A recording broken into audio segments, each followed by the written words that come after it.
விக்கிரவாண்டி நகர் பகுதியை சேர்ந்தவர் பழனிவேல். இவரோட மனைவி சிவசங்கரி. இவங்களோட குழந்தையோட வயசு 4 வயசுங்க. லியா லக்ஷ்மி. சென்னை தேசிய நெடுஞ்சாலையில் இருக்கக்கூடிய செயின்ட் மேரிஸ் உயர்நிலை பள்ளியில இந்த குழந்தை யூகேஜி படிச்சிட்டு இருக்கு. வழக்கம் போல இன்னைக்கு பள்ளிக்கு குழந்தை லியா லக்ஷ்மி வந்துட்டு கிளாஸ்ல இருந்திருக்கு.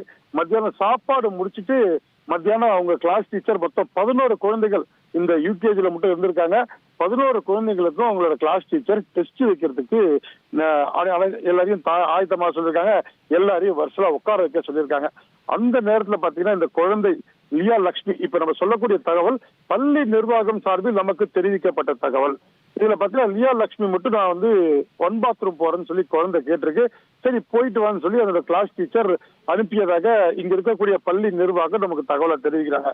குழந்தை போய் ரொம்ப நேரம் ஆச்சு, ஒரு 10 நிமிஷம் மேல ஆச்சு, குழந்தை இன்னும் மீண்டும் கிளாஸுக்கு வரல அப்படின்னு சொல்லி இருக்கக்கூடிய வகுப்பு ஆசிரியை உடனே போய் பாக்குறாங்க. எங்குமே இல்ல. குழந்தை சுத்தி அந்த பள்ளி வளாகம் முழுவதும் தேடினதாகவும் பள்ளி நிர்வாகம் தரப்புல சொல்றாங்க. ரொம்ப நேரம் தேடி அனைத்து பகுதிகளிலும் கிடைக்காத சூழ்நிலையில பள்ளிக்கு பக்கவாட்டில் இருக்கக்கூடிய பசங்க விளையாட்டு மைதானம் ஒரு பக்கம் இருக்கு, இன்னொரு பக்கம் டாய்லெட் போறவங்க இருக்கு. அந்த பக்கத்துல பாத்துட்டு வரும்போது பாத்தீங்கன்னா ஒரு செப்டிக் டேங்க் இருக்கு. செப்டிக் டேங்கை சுத்தி பாத்தீங்கன்னா இரும்புல ஒரு வலை அடிச்சிருக்காங்க.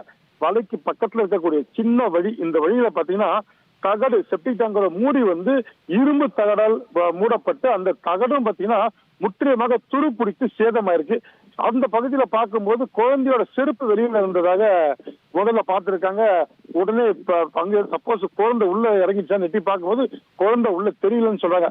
அதன் பிறகு அங்க இருக்கக்கூடிய ஒரு நீட்டு குச்சியில கம்பியில கட்டி அந்த பக்கம் உள்ள செக் பண்ணி பார்க்கும்போது குழந்தையோட சட்டை அதுல மாட்டினதாகவும் பள்ளி தரப்புல சொல்றாங்க. உடனடியா அங்கிருந்த ஊழியர்கள் அந்த குழந்தைய தூக்கி மருத்துவமனைக்கு அனுப்பி வைத்ததாகவும் அங்க குழந்தை இறந்துட்ட தகவலையும் இவங்க நமக்கு பள்ளி நிர்வாகம் தரப்பு தெரிவிச்சிருக்காங்க. உடனே பக்கத்தில் இருக்கக்கூடிய விக்கிரவாண்டி காவல்துறையினர் இங்க விசாரணை மேற்கொள்றாங்க. இந்நிலையில இந்த சின்ன வழியில கண்டிப்பா குழந்தை தவறி விழுவதற்கு வாய்ப்பே இல்லை. எங்களுக்கு குழந்தையோட சாவல சந்தேகம் இருக்கு, சிசிடிவி கேமரா காமிங்கன்னு சொல்றாங்க. தற்போது மாவட்ட முதன்மை கல்வி அலுவலர் சட்டமன்ற உறுப்பினர் முன்னிலையில தற்போது சிசிடிவி கேமரா பாக்குற காட்சிதான் சம்பவம் தற்போது நடந்துட்டு இருக்கு. தொடர்ந்து பள்ளி கேட்டை இழுத்து பூட்டிருக்காங்க. பொதுமக்கள் உணர்ச்சிப்பட்டிருக்காங்க. கண்டிப்பாக பள்ளியை இழுத்து மூட வேண்டும் என்பது இங்கு வந்திருக்கிற பெற்றோர் மற்றும் உறவினரோட கோரிக்கையா இருக்கு. சாலை மறியல் பண்ணிருக்காங்க. தொடர்ந்து போலீசார் குவிக்கப்பட்டிருக்காங்க. இந்த தகவலை தற்போது பார்த்துட்டு இருக்கோம்.